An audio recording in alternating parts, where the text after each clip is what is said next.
गाजीपुर जनपद में जखनिया विधानसभा मनिहारी ब्लॉक में लगातार जन चौपाल चल रहा है सर। आज लोगों की जन सैलाब उमड़ी है, क्या संदेश देंगे? पूरे देश में ये 18वीं लोकसभा के होने जा रहे चुनाव में, जिसके 2 चरण का चुनाव हो गया, गाजीपुर में अंतिम चरण में चुनाव होना है, लेकिन जनता में बहुत उत्साह है और मुझे लगता है कि पूर्वांचल में भारतीय जनता पार्टी का सफाया होने जा रहा है और बाकी क्षेत्रों से भी जो खबरें मिल रही हैं, अब ये निश्चित हो चुका है कि केंद्र की नरेंद्र मोदी सरकार का पतन निश्चित है, क्योंकि झूठ की काठ की हांडी कितने दिन चढ़ेगी चूल्हे पर। वो हांडी फटनी थी, वो फट गई है। इनके पास कोई मुद्दा रह नहीं गया है। यह लोग नफरत फैलाने वाली बातें, समाज को बांटने वाली बातें और गंदी बातें आपस में कर रहे हैं। इसका जनता में कोई असर नहीं है। हमारे नौजवान जो बेबसी महसूस कर रहे हैं, जिसकी जवानी ही उदास हो जाए, उसका भविष्य क्या होगा? पढ़ लिख लिया उसने, डिग्री उसके हाथ में है और अपने माँ बाप को देख करके शर्मिंदा हो जाता है। रोजगार उसके पास नहीं है। वादा किया था 2 करोड़ नौकरी देने का हर साल, और सेना तक की नौकरी को इन्होंने 4 साल की अग्निवीर कर दिया। तो अब परिवर्तन निश्चित है।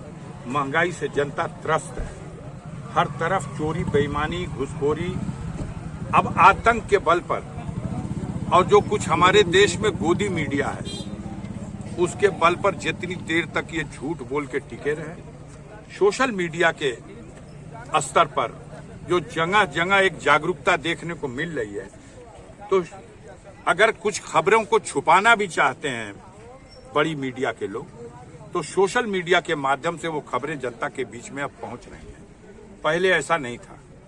पहले जो भी था वो हमारी बड़ी मीडिया जो कहती थी उसी को लोग, लेकिन सच्चाई दिखाने में सोशल मीडिया अहम रोल कर रहा है।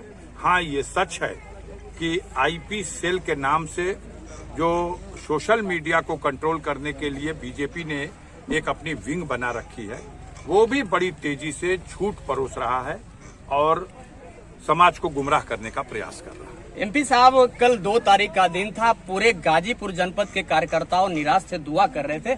लोगों की, पूरे प्रदेश की उम्मीद गाजीपुर पे टिकी है।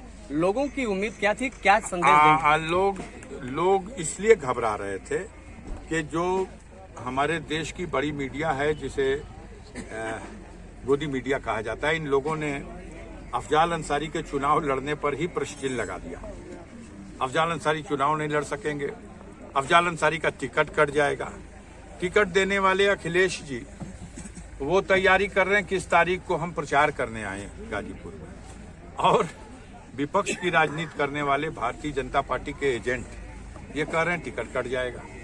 हाँ, ये सच है कि अब इन लोग किस तरह से कर रहे हैं, क्या इन लोगों ने दखलंदाजी तो कर रखा है न्यायपालिका में भी इन लोगों ने, और कई बार देखने को ऐसा लगता है कि जैसे न्यायपालिका को भी इन्होंने बेबस कर दिया, और उस चेयर पे भी बैठे हुए कई लोग, अब जैसे अभी बंगाल में एक सज्जन अपने पद से इस्तीफा दे करके और चुनाव लड़ रहे हैं भारतीय जनता पार्टी से, वो हाईकोर्ट के जज थे, तो उनसे, उनके कलम से क्या इंसाफ हुआ होगा।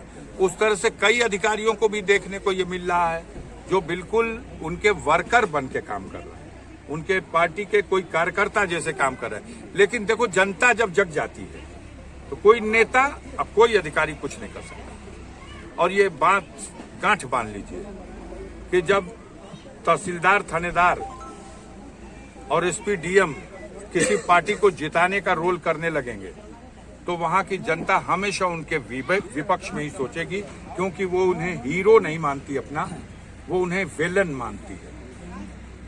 वो नायक नहीं है, खलनायक है।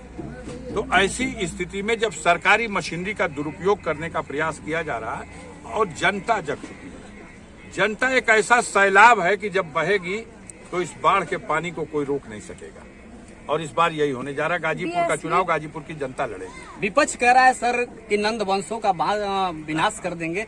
लगातार प्रयास है। कल 1 तारीख को धर्मेंद्र भगवान- जी का नामांकन था। धर्मेंद्र जी ने भी आपकी चर्चा किया कि उन्हीं के बदौलत पूर्वांचल की लहर चल रही है। नहीं, सब उम्मीद कर रहे हैं आपके ऊपर। धर्मेंद्र जी हमारे नेता हैं और हम उम्मीद करते हैं कि बहुत ही शानदार ऐतिहासिक मतों से, पिछली बार माननीय अखिलेश जी वहां चुनाव लड़े थे और जितने मतों से माननीय अखिलेश जी वहां से चुन के जीत के गए थे, अब इस तरह का समीकरण भी है और इस तरह का जनता में उत्साह भी है और इस तरह का भारतीय जनता पार्टी के खिलाफ आक्रोश भी है कि मुझे लगता है कि 2.5 लाख वोटों के अंतर से धर्मेंद्र जी आजमगढ़ से चुनाव जीत रहे हैं। और न सिर्फ आजमगढ़, देखिए जौनपुर मछली शहर, आजमगढ़ लालगंज, घोसी, बलिया, गाजीपुर, चंदौली और भदोही, ये सारी की सारी सीटें निकलने जा रही हैं।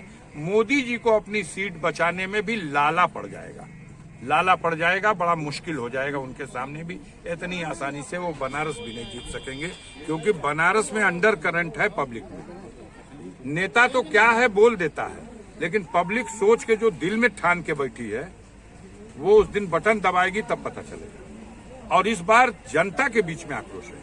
जनता किसी भी कीमत पर भारत के संविधान को बचा के रखना चाहती है और ये भारतीय जनता पार्टी के लोग भारत के संविधान को हटाने पर आमादा है। लड़ाई यहाँ आके फंस गई है। आम जनता इस बात का मन बना चुकी है कि वोट बटेगा नहीं, बीजेपी के अगेंस्ट गिरेगा। राय साहब को क्या कहेंगे सर, जिस तरह से देखिए भगवान उनको बुद्धि दे। और हमको तो ये पता चला था कि ये, मैं जहां तक उस इतिहास को जानता हूं कि कंस को भी इसी तरह का घमंड था, लेकिन आकाशवाणी हो गई और वो सावधान हो गया और उसने ठान लिया कि मैं राजा हूं, बच्चा पैदा ही नहीं होने दूंगा। और पहले नंबर के बच्चे से लेके 8वें नंबर तक सबको हत्या कर दिया। अपने जानते भर उसने मार डाला, लेकिन जन्म लेने वाला तो जन्म ले लिया। और जन्म लेने के बाद एक माँ की कोख ने जन्म दिया, एक पिता की बूंद से वो पैदा हुआ, लेकिन दूसरी माँ जो यशोदा मैया है, जिसके घर उनकी परवरिश हुई, वो नंद जी जिन्होंने उनके पिता की हैसियत से उनकी परवरिश की और वहां पर उन्हें मिला साथ वो हल वाले भैया का, तो अब उस परिवार को भी, उस वंश को भी वो नाश करने की सोचते हैं। तो हमको लगता है उनकी बुद्धि का विनाश हो गया। वो अपने भगवान उनको सद्बुद्धि दे। आखिरी सवाल एमपी साहब, लोकतंत्र बचाओ संविधान बचाओ का नारा लेके पीडीए का आप लोग चल रहे हैं, विकसित भारत का 400 पारा का नारा लेके वो चल रहे हैं, उम्मीद क्या रहेगी आखिरी में, क्या कहेंगे? 150 के आसपास मोदी सिमट जाएंगे, पूरी उनकी एनडीए सिमट जाएगी। केंद्र में इंडिया गठबंधन की सरकार बनने जा रही। आप अंदाजा लगा लीजिए, सारे बड़े नेता मैदान में कूद के आ गए चुनाव लड़ने के लिए। माननीय अखिलेश जी उत्तर प्रदेश की विधानसभा में नेता प्रतिपक्ष थे, लेकिन खुद चुनाव लड़ रहे हैं। आप अंदाजा लगाइए इस चीज से, ये साधारण घटना नहीं है। वहां की सीट दूसरे को दे दी गई थी, लेकिन फर्स्ट राउंड के बाद ही नक्शा बदल गया।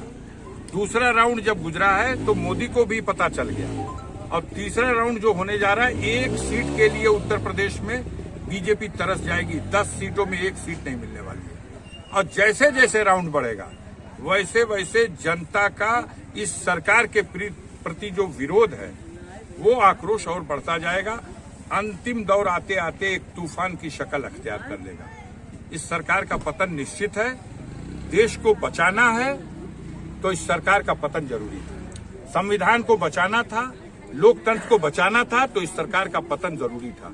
कोई नेता ये काम नहीं कर सकता था, ये काम जनता ने कर दिया है। अब पूरे देश की जनता इसी भावना के साथ खड़ी हो गई। हर तरफ आप पता करिए। बहुत बहुत धन्यवाद।